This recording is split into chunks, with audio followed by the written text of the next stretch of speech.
Corporate Secretary of San Miguel Corporation. Yes, Your Honor. Is it not that there were questions about the directors in the meeting of the corporation, and at that time you were a Corporate Secretary of San Miguel, and therefore participated or intended probably, or gave an opinion that Mr. Cojuangco can still vote and vote the equivalent to 50 shares of Mr. Cojuangco? I remember I did. I was the corporate secretary at that time. 80% by Ambassador Cojuangco, which is it not? Yes, Your Honor. The other case is the 27% being claimed by the coconut farmers, which the Supreme Court declared as owned by the coconut farmers, but held in trust for the benefit of the coconut industry. That's the ruling. That is not the one that is pending reconsideration. Yes, Your Honor. Now, I ask this question because you are the Solicitor General. I will also ask the same question which I asked of Justice Secretary De Lima. No? Is there anything about your past or background which it becomes not only for you but the entire judiciary? No, sir. Okay. Do you definitely know? No, sir. Yeah. Okay.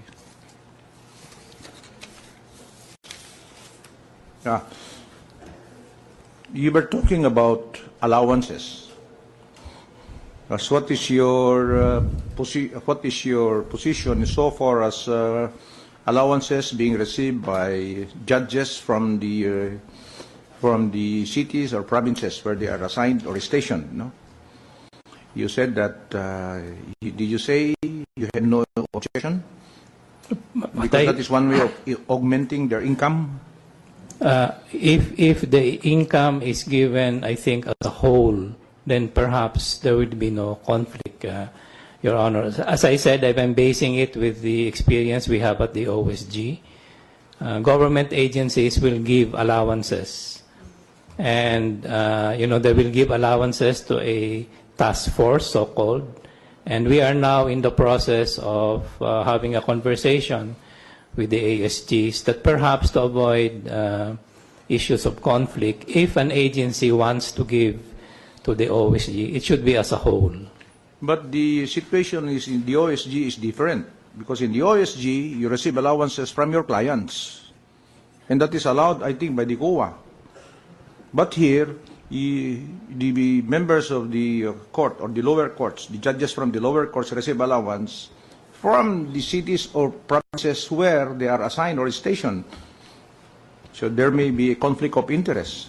I will keep an open mind on that, Justice, because if it is given across the board, not to any person, but as a subsidy of the city, for example, to the justice system, you will not have any objection. On those facts, probably, I will keep an open mind. You will be a generous Chief Justice, probably.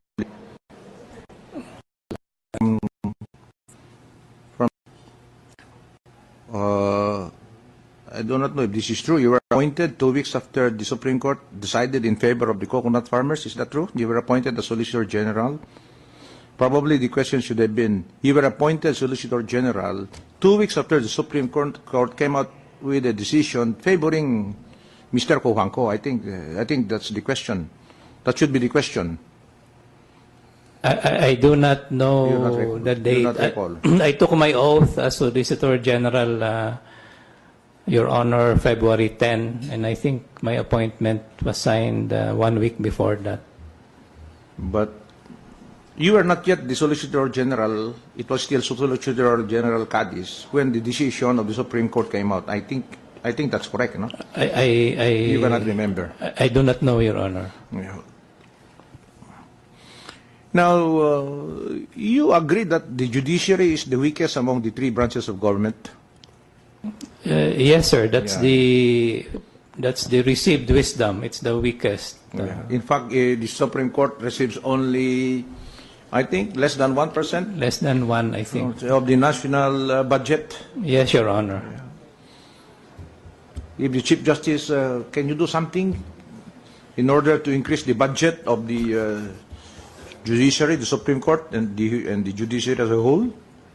Well, Your Honor, I think the Supreme Court has been trying to reach even just 1%, and probably if the court will be in in the interdependent terms with the other branches of government, we stand a chance of pleading the cause for a bigger budget.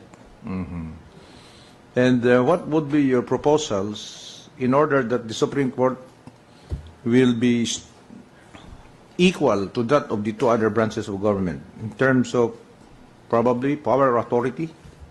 Because according to you, you agree that the judiciary is the weakest among the three branches of government.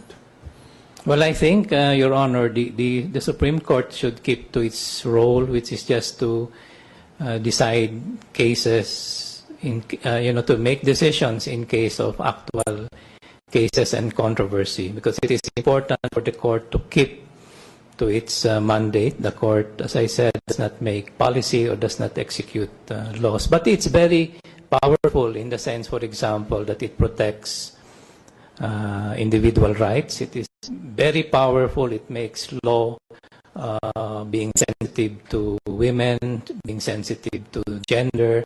It is indispensable because it can be one case, but one case can be so important that even if the court, as they say, is the least dangerous branch or the weakest branch, it can make also a big difference in its own way, Your Honor. I have no more questions, Mr. Solicitor General. Okay, I think you are through. Thank you, sirs and madams. Thank you also for coming.